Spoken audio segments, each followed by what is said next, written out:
মঙ্গলবার মঙ্গলবার এই আজকে কিন্তু এই মুহূর্তে আছি একদম যে আমরা যে একদম ঘোষপুর যে হাটতলা একদম এদিকটা দেখাবো যে এটিএম ওদিকটা ক্যামেরাটা ঘুরাও একদম যে এটিএম ব্যাংক অফ ইন্ডিয়া এবং যে প্রতীক্ষালয় সেই প্রতীক্ষালয়ের একদম সামনে আছি।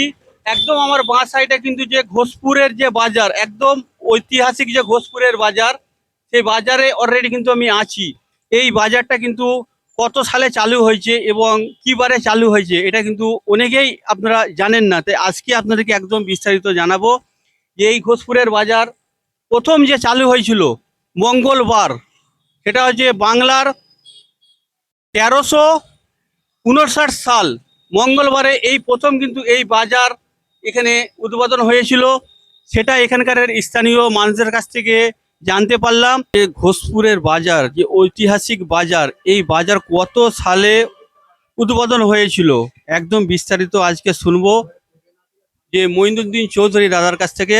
তো আপনারা একদম শুনুন যে বাজার কত সালে উদ্বোধন হয়েছিল। তো এই বাজারটা কত সালে উদ্বোধন হয়েছিল? 1359 সাল।